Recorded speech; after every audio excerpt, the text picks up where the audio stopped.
Magandang umaga mga ka-farmers. Lunes ngayon.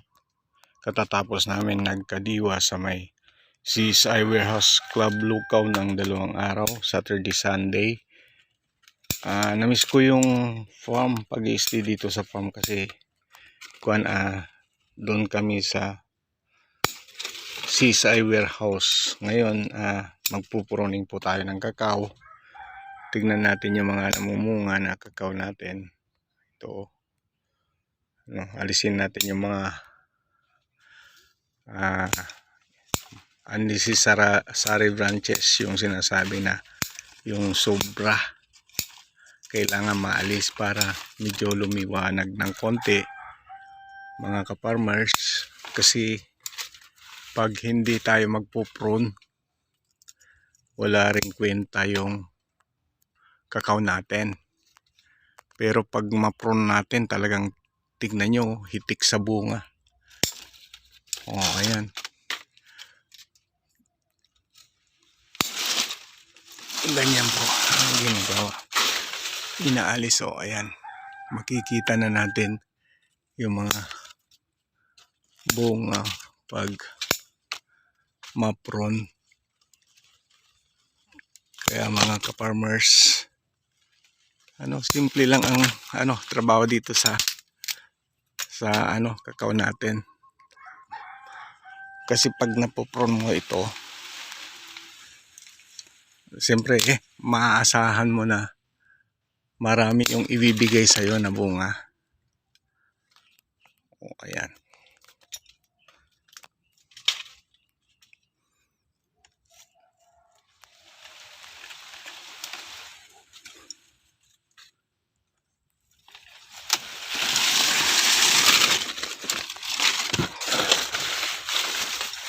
Ayan mga ka-farmers, ang dami.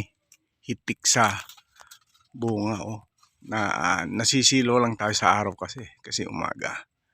Ang ganda ng pagka ng bunga niya.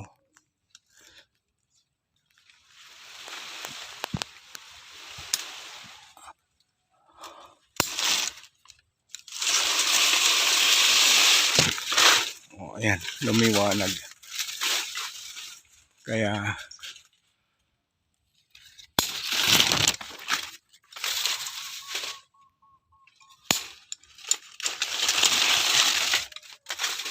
pag hindi mo ma-prune, hindi mo makikita yung bunga. Ang daming nakatagong bunga. Kaya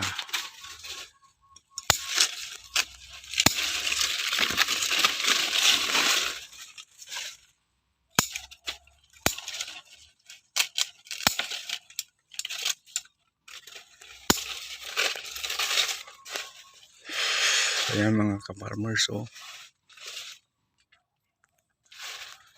nakakasilo lang kasi hindi masyado makita sa camera yung bunga, pero talagang grabe.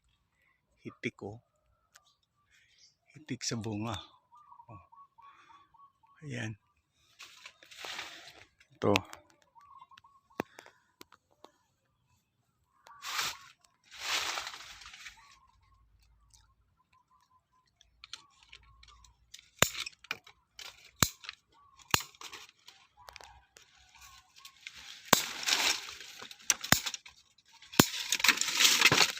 Ayan, medyo nakakalawan na siya. Kaya mga ka-farmers, ganito lang ang pag-prune. Nasa isang puno lang tayo, pero tingnan nyo, mula dito sa baba, mula sa baba,